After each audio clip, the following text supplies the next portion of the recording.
Hello dear students. बच्चों, जैसा कि आप वीडियो में स्क्रीन पे देख रहे हो कि सबसे ऊपर लिखा हुआ है ईवीएस करंट अफेयर्स, अर्थात एनवायरमेंटल स्टडीज से रिलेटेड जो करंट अफेयर्स में इंपॉर्टेंट चीज़ें हैं उनको हम लोग सबसे पहले डिस्कस करेंगे इस वीडियो के अंतर्गत, और फिर ज्योग्राफी के कुछ क्वेश्चन एक्सरसाइज करेंगे। तो सबसे पहले अगर हम देखें रामसर स्थल क्या है ये, तो रामसर स्थल जो है वो आर्द्र भूमियों को या वेटलैंड्स को जो है वो रामसर स्थल कहते हैं। वेटलैंड ऐसे लैंड होते हैं जहाँ पर जो है भूमि बहुत उपजाऊ मानी जाती है, यहाँ पर जैव विविधता बहुत अधिक होती है, बायोडाइवर्सिटी बहुत अधिक होती है। और सबसे पहले 1971 में 1971 में जो है ईरान के रामसर में ये सम्मेलन हुआ था। ईरान के रामसर में एक सम्मेलन हुआ था और उस सम्मेलन में जो एक समझौता किया गया था कि जो भी आर्द्र भूमियाँ होंगी उनका संरक्षण किया जाएगा, उनका कंजर्वेशन, उनका प्रोटेक्शन, उनका संरक्षण किया जाएगा। ये 1971 में 1971 में ये डिसीजन हुआ था एक समिट के अंतर्गत, जिसको रामसर समिट कहते हैं। हाँ, और उसी के नाम से रामसर स्थल नाम दिया गया था। और इस समझौते को जो है, जो यहाँ पर ईरान में हुआ था रामसर में, इसको 1975 में इम्प्लीमेंट किया गया था। 1975 में ये लागू हुआ था समझौता, और 1975 में इसको इम्प्लीमेंट किया गया इस समझौते को। भारत इस समझौते के अंतर्गत, रामसर स्थल के समझौते के अंतर्गत भारत जो है वो 1982 में शामिल हुआ। 1982 में 1982 में जो है भारत इसमें शामिल हुआ। ठीक है। अगर हम देखें आज की डेट में, क्योंकि अभी हम ये चीज़ें, ये इंपॉर्टेंट क्यों है, इस पर हम लोग आ रहे हैं। अभी हम इसके हिस्टोरिकल पॉइंट्स को देख रहे हैं। इम्पॉर्टेंट इसलिए है कि 2020 में भारत के 5 स्थान जो इस लिस्ट में शामिल किए गए, रामसर स्थल की लिस्ट में, और 2021 में फिर से 5 स्थान शामिल किए गए। तो 2021 20 दिसंबर को ये लिस्ट फिर से अपडेट की गई और इसके कारण ये इम्पोर्टेंट हो गया। लेकिन इसके कुछ पहले की महत्वपूर्ण चीज़ों को भी देख रहे हैं इसी के अंतर्गत, कि रामसर समिट जो है या सम्मेलन के रूप में या स्थल जो है ये 1971 में ईरान में घोषित हुए, और उसके बाद 1975 में इसको लागू किया गया।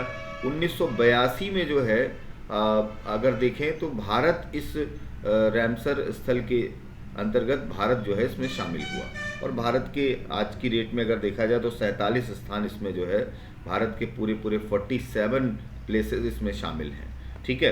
अब जो अभी और कौन से इम्पोर्टेंट हैं, कैसे इम्पोर्टेंट है, अगर हम उनको देखें तो सबसे पहला रामसर स्थल जो इसमें शामिल किया गया था रामसर सूची में, रामसर लिस्ट में जो शामिल किया गया था पहला स्थल, वो ऑस्ट्रेलिया का कोबोर्ग प्रायद्वीप है। कोबोर्ग आइलैंड या कोबोर्ग प्रायद्वीप जो है ये पहला स्थल था, और ये कहाँ का था? ऑस्ट्रेलिया। ये सबसे पहले शामिल किया गया था रामसर सूची में 1974 में। 75 में लागू हुआ, 74 में सबसे पहले इसको शामिल किया गया। अगर अभी हम देखें तो सबसे ज़्यादा स्थान कहाँ के हैं इस सूची में, तो यूनाइटेड किंगडम या ब्रिटेन के हैं सबसे ज़्यादा स्थान। रामसर स्थल 175, 175। अभी आपको देखा, मैंने बताया कि 47 इंडिया के हैं। ठीक है। 175 स्थल जो है सबसे ज़्यादा कहाँ के हैं? यूनाइटेड किंगडम के हैं। ठीक है। अगर हम देखें कि भारत में जो 47 भारत के हैं, इस 47 में जो है सबसे बड़ा भारत का जो है वो रामसर स्थल या आर्द्र भूमि जो वेटलैंड है वो कौन सा है? तो वो सुंदरवन वेटलैंड है। ठीक है। मैक्सिमम एरिया जो है वो एरिया वाइज अगर देखा जाए तो मैक्सिमम एरिया जो है वो कौन सा है? सबसे बड़ा सुंदरवन। ठीक है। सुंदरवन जो है पश्चिम बंगाल, ये सुंदरवन वेटलैंड जो है वो सबसे बड़ा है। सुंदरवन वेटलैंड जो है वो सबसे बड़ा है। अगर हम देखें सबसे छोटा कौन सा है, तो सबसे छोटा यानी मिनिमम एरिया, ठीक है, मिनिमम एरिया सबसे छोटा जो है वो रेणुका वेटलैंड है। रेणुका। ठीक है। रेणुका वेटलैंड। ठीक। रेणुका वेटलैंड जो है वो सबसे छोटा है, और ये कहाँ है, ये हिमाचल प्रदेश में, ठीक है, हिमाचल प्रदेश में है। और तो इस प्रकार से जो अभी स्क्रीन पर लिखा है इसको आप नोट करिएगा, क्योंकि ये एग्ज़ाम में आपके लिए बहुत महत्वपूर्ण है। और इसके साथ साथ बच्चों इसमें इसका स्क्रीनशॉट लेकर भी आप बाद में नोट कर सकते हैं, ये आपके लिए जो है वो बहुत ही इम्पॉर्टेंट है, ठीक है। और उसके साथ साथ अगर हम देखें यहाँ पर आप देखिए कि भारत के अगर स्थानों की बात की जाए तो भारत में सबसे पहले कौन सा रैमसर स्थल शामिल हुआ था, ये भी एक क्वेश्चन पूछा जाता है कि भारत में जो है सबसे पहला, क्योंकि हमने सबसे बड़ा देखा सुंदरवन वन है और सबसे छोटा रेणुका वेटलैंड है, लेकिन अगर ये पूछा जाए कि भाई सबसे बड़ा जो है वो सबसे पहले भारत का कौन सा रैमसर स्थल शामिल हुआ था, तो सबसे पहले बच्चों जो है वो जो शामिल हुआ था वो रैमसर स्थल था चिल्का झील, ठीक है। सबसे पहले जो है रैमसर लिस्ट में या रैमसर सूची में चिल्का झील को शामिल किया गया था, ठीक है। तो चिल्का झील जो है वो सबसे पहले शामिल हुआ था, ठीक है।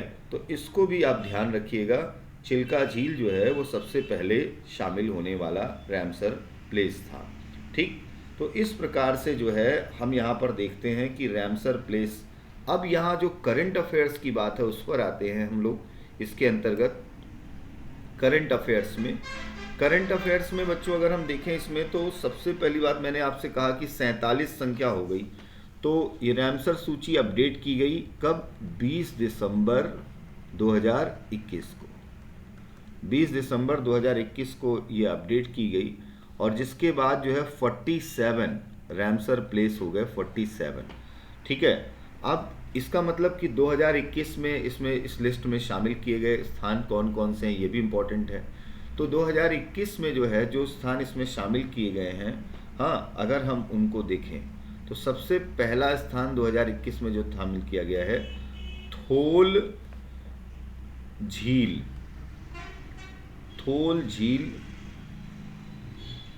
वन्यजीव अभ्यारण्य, वाइल्ड लाइफ सेंचुरी। ये कहाँ है, ये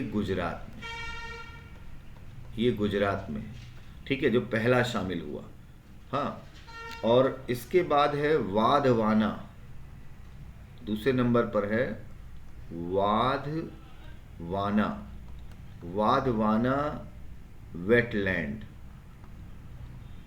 वाधवाना वेटलैंड, ये भी गुजरात में, ठीक। फिर तीसरे नंबर पर है भिंडावास वन्यजीव अभ्यारण्य, भिंडावास वन्यजीव अभ्यारण्य, ये हरियाणा में है। भिंडावास वन्यजीव अभ्यारण्य ये हरियाणा में है। नेक्स्ट चौथा जो 2021 में शामिल किया गया सुल्तानपुर राष्ट्रीय उद्यान, नेशनल पार्क, सुल्तानपुर राष्ट्रीय उद्यान, ये भी हरियाणा में है, ठीक। और उसके बाद पांचवें नंबर पर जो शामिल हुआ है वो है हैदरपुर आर्द्रभूमि या वेटलैंड, यूपी, उत्तर प्रदेश, ठीक है। तो ये 5 शामिल किए गए हैं। अब इसमें जो है थोल झील वन्यजीव अभ्यारण्य जो है ये शामिल किया गया है अप्रैल 2021 में, हाँ। वाधवाना वेटलैंड ये भी अप्रैल 2021 में शामिल किया गया है। मई में शामिल किया गया है भिंडावास, मई में ही शामिल किया गया है सुल्तानपुर। और दिसंबर जो लास्ट ये डेट है 20 दिसंबर में शामिल हुआ है हैदरपुर वेटलैंड। इसका मतलब हैदरपुर वेटलैंड जो है वो भारत का जो है 47वां रैमसर स्थल है, ठीक है। 47वां रैमसर स्थल हो गया हैदरपुर और 46वां हो गया सुल्तानपुर उद्यान, ठीक है। तो ये जो है 47 अभी प्रेजेंट स्टेटस है, 47 है, ठीक है। अब यहीं पर एक चीज़ और इम्पॉर्टेंट हो गई कि 2021 में ये 5 शामिल किए गए। इसके साथ साथ जो है 2022 में अगर देखा जाए तो 2022 में भी जो है वो 2022 कह रहा हूँ मैं, 2020 में 2020 में जो है वो 5 शामिल किए गए थे 2020 में भी। तो 2020 में जो 5 शामिल किए गए थे उनके नाम भी यहाँ पर इम्पोर्टेंट हैं, उनको भी मैं आपको लिखवा दे रहा हूँ। पहला है आसन कंजर्वेशन रिजर्व, आसन कंजर्वेशन रिजर्व, आसन कंजर्वेशन रिजर्व, ये है उत्तराखंड में है आसन कंजर्वेशन रिजर्व। ठीक है, इसके बाद है कांवरताल कंजर्वेशन या कांवरताल वेटलैंड कंजर्वेशन रिजर्व नहीं है, ये वेटलैंड, ये है बिहार, ये बिहार में है। ठीक है, नेक्स्ट इसके बाद है लोनार झील, नाम सुना होगा आपने, लोनार झील या लोनार लेक, ये महाराष्ट्र में है लोनार झील या लोनार लेक। नेक्स्ट सुर सरोवर,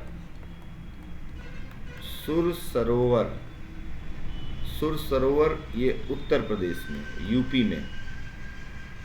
और इसके बाद है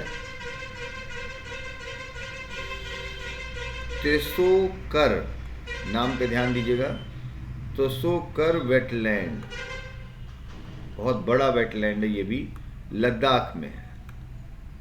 ठीक है, लद्दाख यूनियन टेरिटरी में है त्रिशोकर। ठीक है, अब एक चीज़ और यहाँ पर बता दूं मैं कि 47वां जो है हैदरपुर वेटलैंड यूपी में है, 47 टोटल है, और 47 में सबसे ज़्यादा वेटलैंड जो है वो भी यूपी में है, 9 वेटलैंड, कुल 9 जो है आर्द्र भूमि या रामसर स्थल जो है वो उत्तर प्रदेश में है बच्चों। तो सबसे ज़्यादा अगर पूछा जाता है तो उसका भी आंसर जो है वो यूपी होगा, सबसे ज़्यादा यूपी में है। ठीक है, तो ये वेटलैंड के बारे में जो करंट अफेयर्स था, उससे रिलेटेड जो पहले की कुछ चीज़ें थी वो भी मैंने यहाँ पर आपको बताई। ठीक है, अब इसके बाद हम लोग चलते हैं एक और करंट अफेयर का पॉइंट यहाँ पर देखते हैं, उसके बाद फिर हम लोग ज्योग्राफी के क्वेश्चन की एक्सरसाइज भी करेंगे। ठीक है, तो बच्चों दूसरी चीज़ जो यहाँ पर इम्पोर्टेंट है वो 2021 में, जुलाई 2021 में जो है, जुलाई 2021 में global tiger forum, global tiger forum ने जो है वो भारत के 14 टाइगर रिजर्व को, भारत के कितने 14 टाइगर रिजर्व को, 14 टाइगर रिजर्व को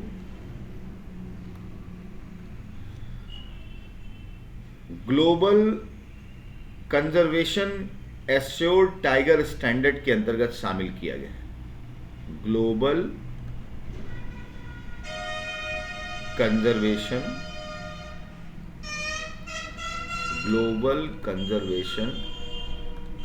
assured tiger standard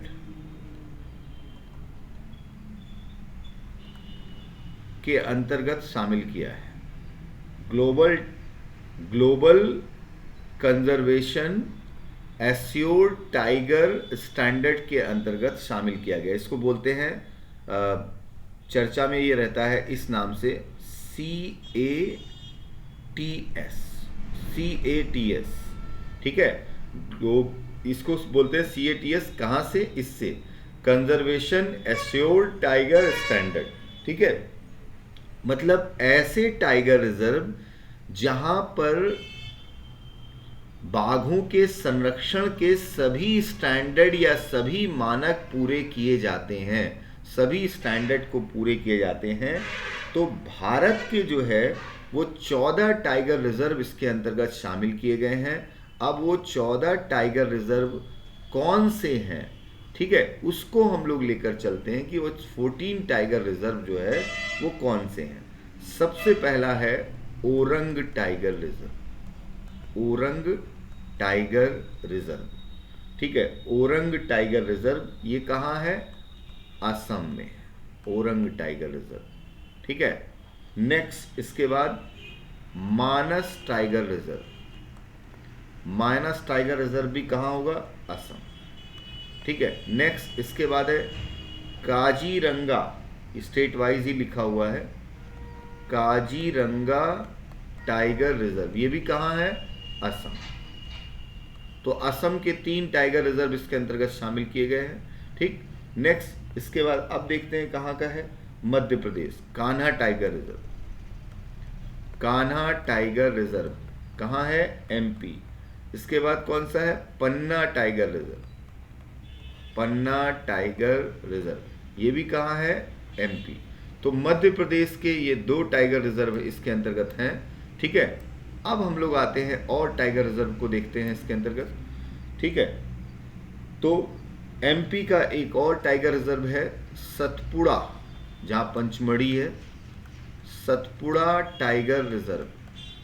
Satpura tiger reserve भी कहाँ है? एमपी। तो 14 में सतपुड़ा टाइगर रिजर्व भी शामिल है। नेक्स्ट इसके बाद है Annamalai. Annamalai tiger reserve. Annamalai tiger reserve कहाँ होगा? तमिलनाडु। तमिलनाडु। ठीक है, नेक्स्ट इसके बाद अन्नामलई के बाद मुदुमलई टाइगर रिजर्व। अन्नामलई मुदुमलई दोनों नाम से ही लग रहे हैं, कहाँ होंगे? तमिलनाडु।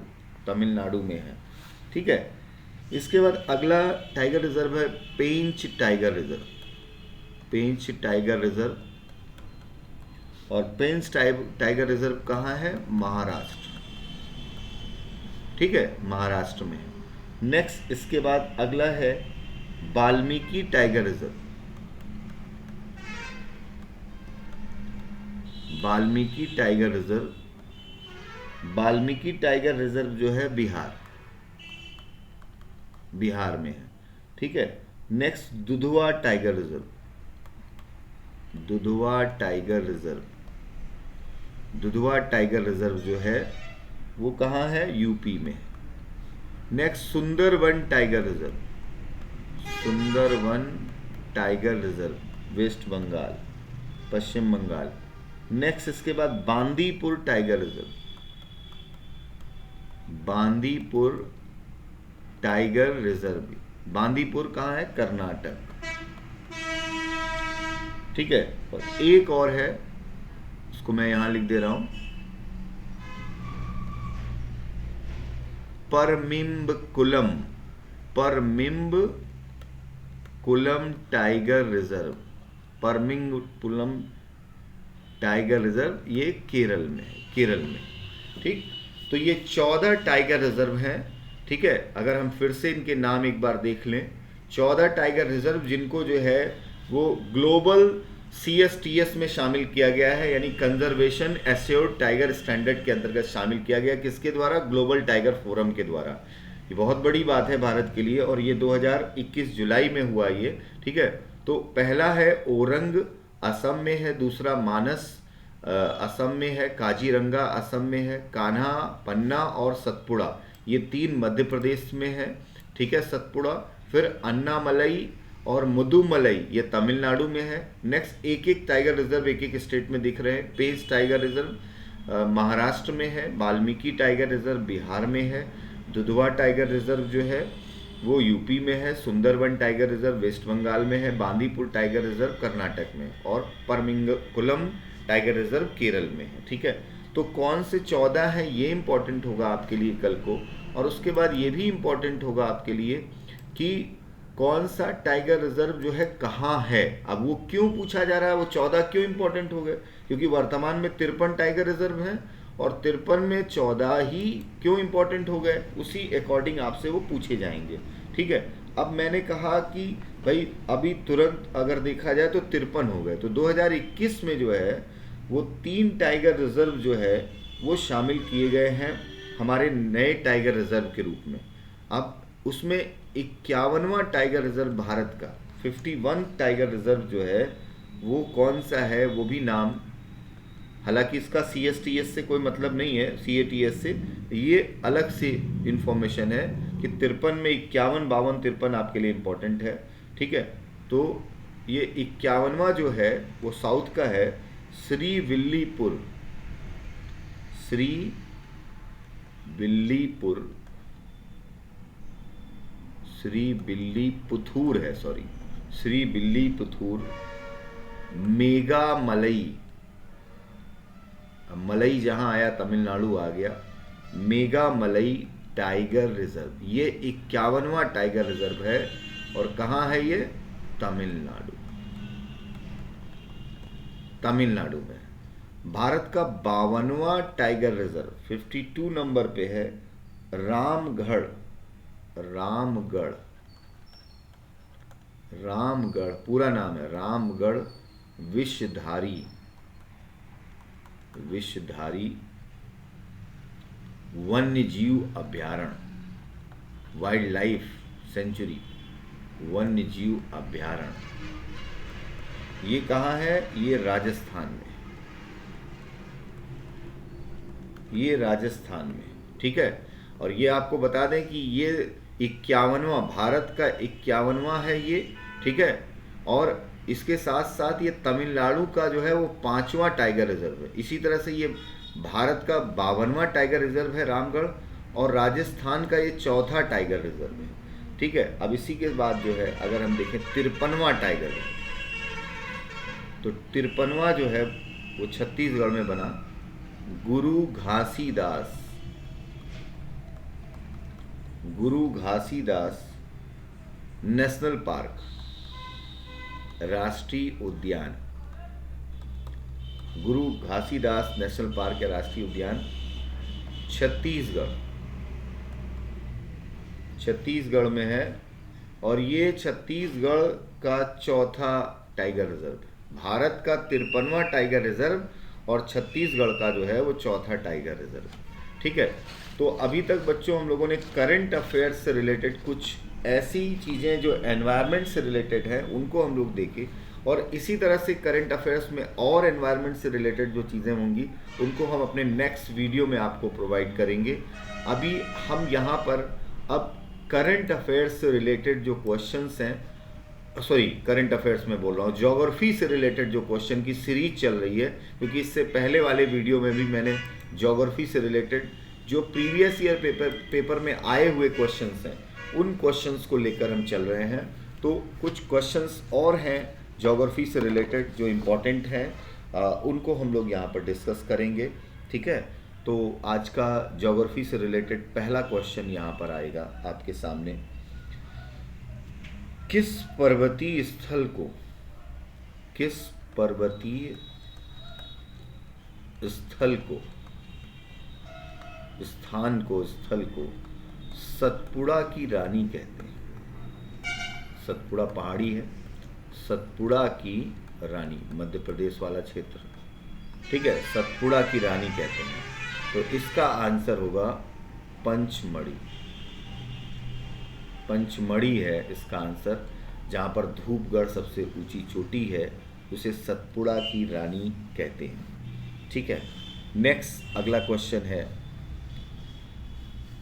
बेम्बनाद झील, बहुत आसान प्रश्न है। बेम्बनाद लेक या झील किस राज्य में स्थित है? केरल में स्थित है वेम्बनाद झील। नेक्स्ट, किसी को अगर ये लग रहा होगा कि भाई ये बच्चों वाला क्वेश्चन है तो अगली झील का नाम भी बता दो। ठीक है,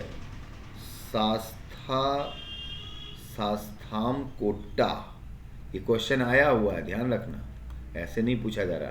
सास्थाम कोट्टा झील किस राज्य में? सास्थाम कोट्टा झील जो है वो भी केरल में है।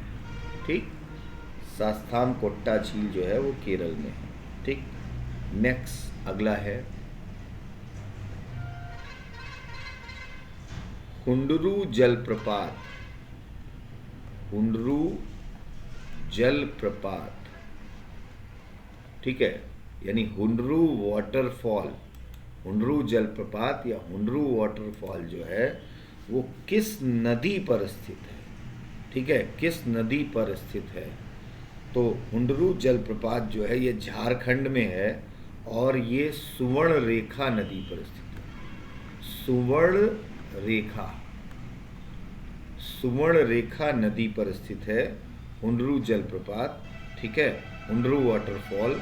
और ये जो है झारखंड के रांची के पास, रांची के पास है, ठीक है। तो हुंडरू बहुत अच्छा सा जलप्रपात है, बहुत बड़ा टूरिस्ट प्लेस भी है वो झारखंड का, ठीक है। अब इसी तरह से नेक्स्ट क्वेश्चन है, अगला प्रश्न है इसके बाद जो है जलप्रपात पर ही है। धुआंधार, धुआंधार जलप्रपात किस नदी पर स्थित है, ठीक है। तो धुआंधार जलप्रपात नर्मदा नदी पर स्थित है और ये मध्य प्रदेश के जबलपुर में है, मध्य प्रदेश के जबलपुर में है, ठीक है। नेक्स्ट इसके बाद वाटरफॉल से ही अगला क्वेश्चन है। गरसोप्पा, गरसोप्पा जलप्रपात, इसको जोग जलप्रपात भी कहते हैं। गरसोप्पा या जोग जलप्रपात किस नदी पर स्थित है। तो ये शरावती नदी पर स्थित है, शरावती नदी पर स्थित है। गरसोप्पा जलप्रपात जो है वो शरावती नदी पर स्थित है और ये कर्नाटक में है, ठीक है, कर्नाटक में, कर्नाटक राज्य में है, ठीक है। नेक्स्ट अगला क्वेश्चन यहाँ पर जो इम्पोर्टेंट दिख रहा है, पैडोलॉजी, पैडोलॉजी, पैडोलॉजी के अंतर्गत किसका अध्ययन करते हैं। तो पैडोलॉजी के अंतर्गत सॉइल या मिट्टी का अध्ययन किया जाता है, पैडोलॉजी के अंतर्गत, ठीक है, सॉइल या मिट्टी का अध्ययन जो है वो किया जाता है, ठीक। अब हम लोग अगले प्रश्न पर आते हैं। अगला प्रश्न देखें अगर हम, ठीक है। तो ये क्वेश्चन पूछा गया है कि चावल की खेती के लिए,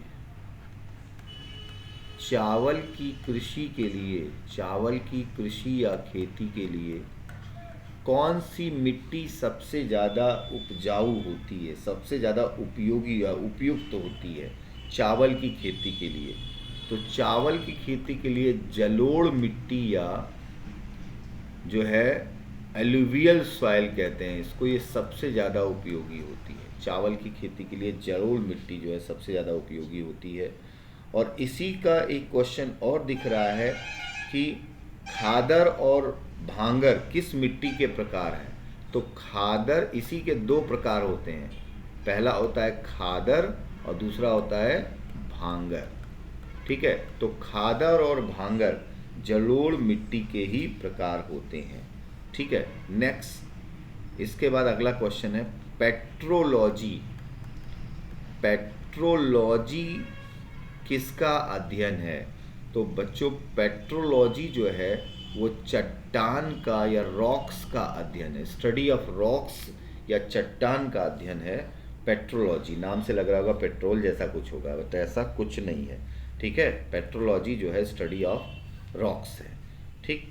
नेक्स्ट अगला क्वेश्चन है कि भारत की जलवायु पर निम्न में किसका प्रभाव नहीं पड़ता। क्लाइमेट या जलवायु पर निम्न में किसका प्रभाव नहीं पड़ता, ठीक है।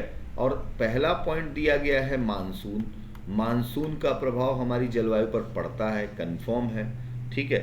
दूसरा दिया है, दूसरा जो दिया है हिंद महासागर, तो हिंद महासागर का भी प्रभाव पड़ता है, ये भी कहाँ कंफर्म है कि हिंद महासागर जो है उसका प्रभाव तो पड़ना ही पड़ना है जलवायु पर। तीसरा दिया है भूमध्य रेखा, ठीक है, भूमध्य रेखा, भूमध्य रेखा की जो निकटता है उसका प्रभाव, ठीक है, ये भी होता है। और चौथा दिया गया है महासागरीय धाराएं, महासागरीय धाराएं, सी करंट जो होती है, महासागरीय धाराएं, ठीक है। तो उसका प्रभाव क्या भारत की जलवायु पर पड़ता है?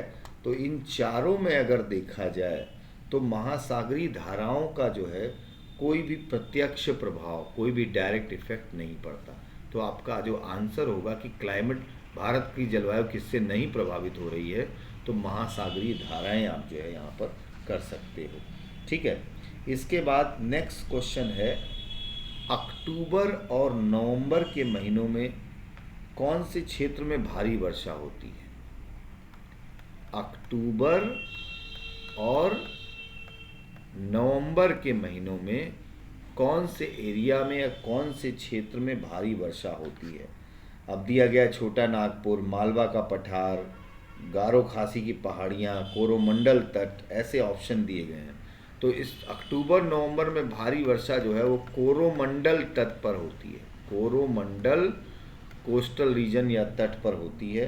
कोरोमंडल तट जो है ये कहाँ है? ये तमिलनाडु। ठीक है, तमिलनाडु में जो है ये वर्षा होती है कोरोमंडल तट में।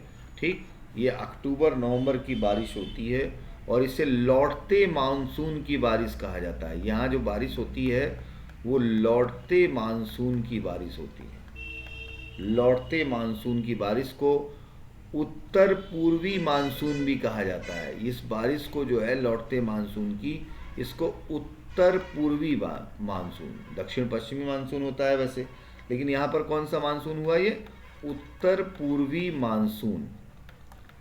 ठीक है, तो नॉर्थ ईस्ट मानसून या उत्तर पूर्वी मानसून इसको कहते हैं, जिससे यहाँ पर जो है बारिश होती है और अच्छी खासी बारिश होती है।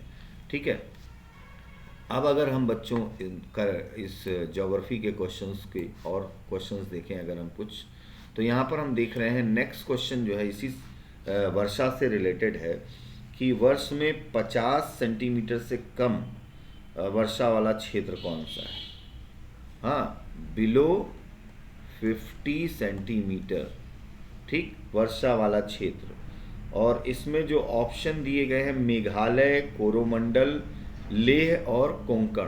तो 50 सेंटीमीटर से कम वर्षा वाले क्षेत्रों में सबसे पहले यहाँ पर लेह होगा। आंसर तो लेह होगा। ठीक, लेह जो है वो आंसर है। उसके बाद कुछ और क्षेत्र भी हैं जहाँ पर अगर ये ऑप्शन में अगली बार आए तो ध्यान रखना। पश्चिमी राजस्थान, यहाँ भी 50 सेंटीमीटर से कम वर्षा होती है वर्ष में। गुजरात का जो कच्छ है यहाँ भी वही हाल है, 50 सेंटीमीटर से कम होती है। ठीक है, और तमिलनाडु का रायलसीमा क्षेत्र, रायलसीमा तमिलनाडु, रायलसीमा तमिलनाडु, यहाँ भी 50 सेंटीमीटर से कम बारिश होती है। ठीक है, अब इसके बाद इसको इरेज करते हैं और आगे बढ़ते हैं हम।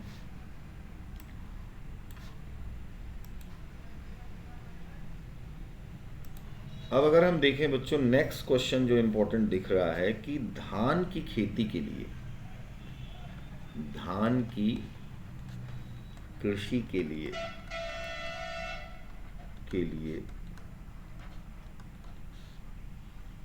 कितने सेंटीमीटर से अधिक वर्षा आवश्यक है? कितने वार्षिक रूप से कितने सेंटीमीटर से अधिक? तो धान की खेती के लिए जो है वो 100 सेंटीमीटर से अधिक वर्षा वाले क्षेत्र जो है वो ज़्यादा उपयुक्त माने जाते हैं। ठीक है, धान की खेती के लिए।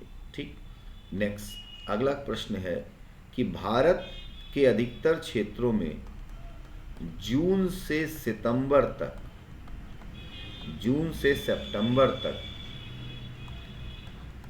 किस कारण वर्षा होती है? जून से सितंबर तक किस मानसून के कारण वर्षा होती है? तो दक्षिण पश्चिम मानसून। ठीक है, दक्षिण पश्चिम मानसून के कारण जो है ये वर्षा होती है, दक्षिण पश्चिम मानसून के कारण होती है। ठीक है, जून से लेके सितंबर तक दक्षिण पश्चिम मानसून हमारे यहाँ इसी से भारत के अधिकतर क्षेत्रों में जो है वो वर्षा होती है। नेक्स्ट अगला क्वेश्चन है कि भारतीय प्रायद्वीप प्रायद्वीप, भारतीय प्रायद्वीप की सबसे लंबी नदी सबसे लंबी नदी कौन सी है? भारतीय प्रायद्वीप की सबसे लंबी नदी जो है वो गोदावरी नदी है। गोदावरी नदी है और इसको जो है दक्षिण गंगा भी कहते हैं। इसको दक्षिण गंगा के नाम से जानते हैं, गोदावरी नदी को। ठीक है, दक्षिण गंगा भी कहते हैं। नेक्स्ट, इसके बाद अगला क्वेश्चन है कि भगीरथी तथा अलकनंदा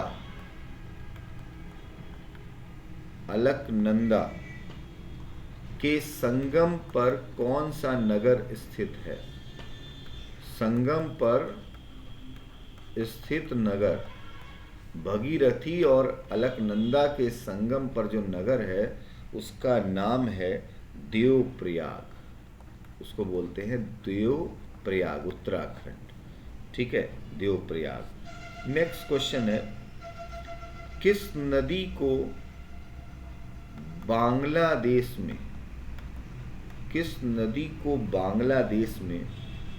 पद्मा के नाम से जानते हैं? पद्मा के नाम से जानते हैं। तो गंगा नदी को बांग्लादेश में जो है वो पद्मा के नाम से जाना जाता है, गंगा नदी को। ठीक है। नेक्स्ट क्वेश्चन है कि गंगा, गोदावरी और ताप्ती तथा महानदी में कौन सी नदी डेल्टा नहीं बनाती है? तो गंगा, गोदावरी, महानदी और ताप्ती में जो है वो ताप्ती नदी किसी प्रकार का डेल्टा नहीं बनाती। ताप्ती नदी डेल्टा नहीं बनाती है। इन ऑप्शंस में अगर देखा जाए, ठीक है। अब डेल्टा से ही संबंधित क्वेश्चन है कि कौन सी दो नदियों द्वारा निर्मित डेल्टा विश्व का सबसे बड़ा डेल्टा है? कौन सी दो नदियों द्वारा निर्मित डेल्टा विश्व का सबसे बड़ा डेल्टा है? तो वो है गंगा ब्रह्मपुत्र डेल्टा। गंगा ब्रह्मपुत्र डेल्टा, ये विश्व का, वर्ल्ड का सबसे बड़ा जो है वो डेल्टा है। त्रिभुज के आकार का ये डेल्टा है, त्रिभुज के आकार का, और ये सबसे बड़ा डेल्टा है। ठीक है, नदियों से संबंधित क्वेश्चंस मिल रहे हैं अभी।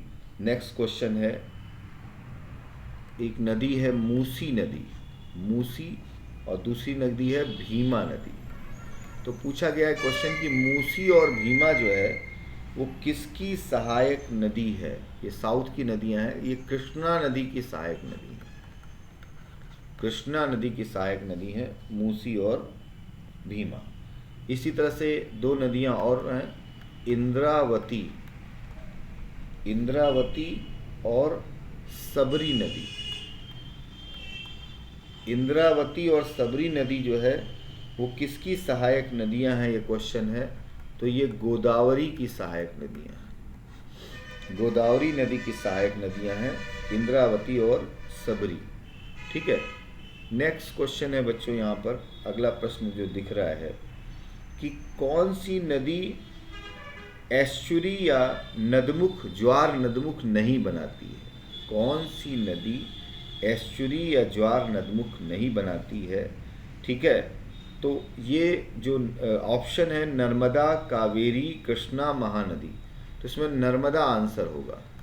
नर्मदा नदी जो है वो किसी प्रकार का ज्वार नदमुख, जिसको एस्चुरी बोलते हैं, तो किसी भी प्रकार का ये नहीं बनाती है। एस्चुरी नर्मदा जो है वो नहीं निर्मित करती है, नहीं बनाती है। ठीक है, ऑप्शन में जो है वो कावेरी भी था, कृष्णा भी था, महानदी भी था, लेकिन ये आंसर नर्मदा होगा। नर्मदा नहीं बनाती है।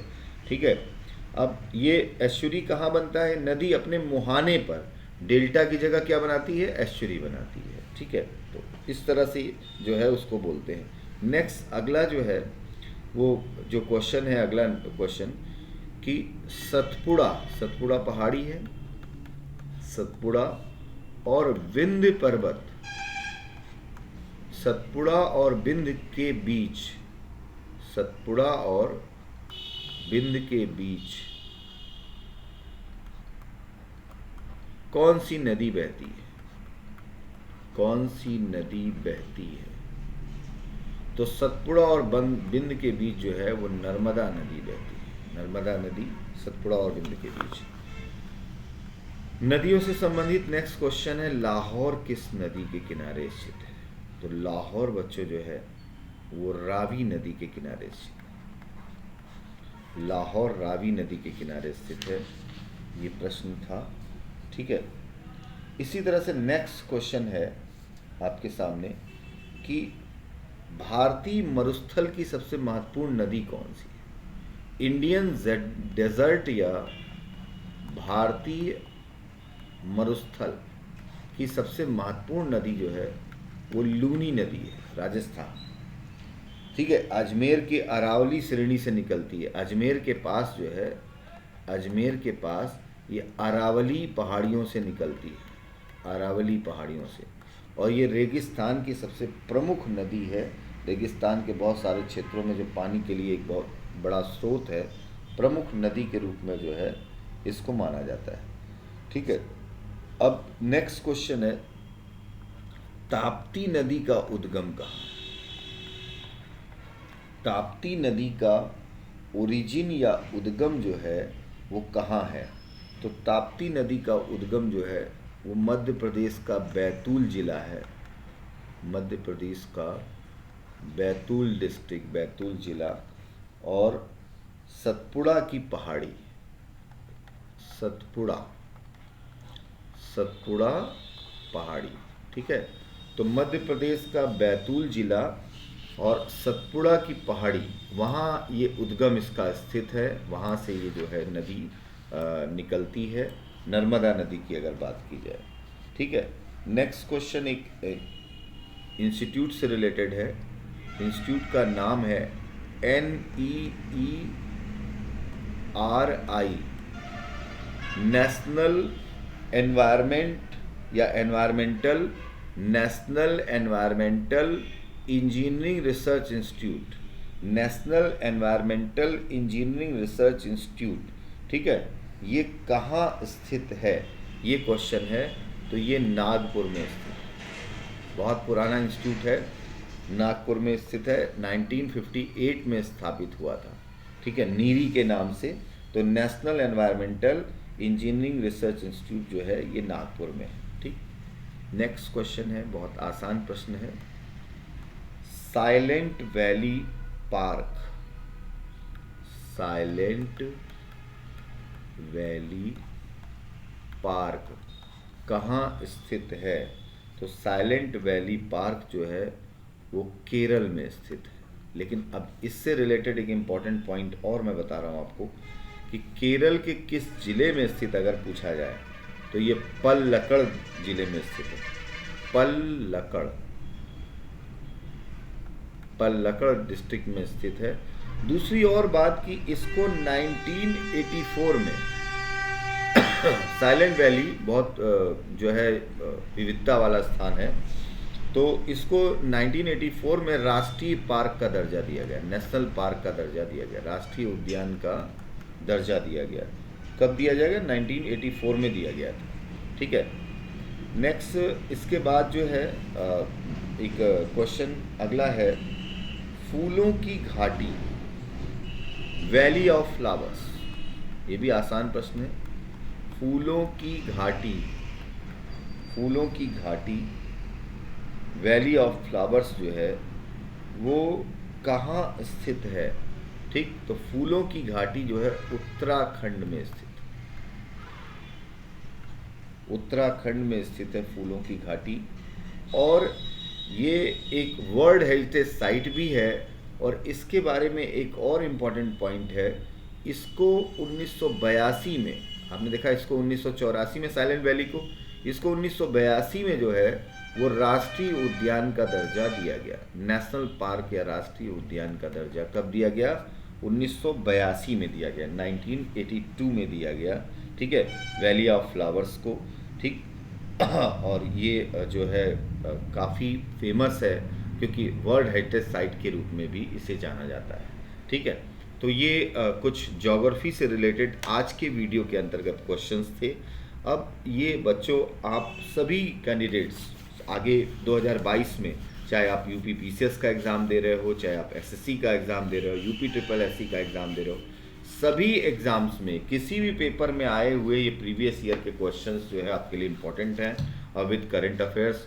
और जैसा कि मैंने कल के वीडियो में कहा है कि इन सब चीज़ों का संकलन आप अच्छे से करते रहिए, क्योंकि इसके आधार पर आपको टेस्ट एक्सरसाइज भी करनी है, तो इसको भी आप अच्छे से करते रहिए। और इसीलिए मैं ऐसे जो वीडियो दे रहा हूँ आपको, कम समय के वीडियो सेंड कर रहा हूँ, जिससे कि आप अच्छी तरह से उसको तैयार कर लें, बहुत लंबी प्रक्रिया आपके लिए ना हो, ठीक है। इसलिए आपको जो है ये ध्यान रखना है। Thank you.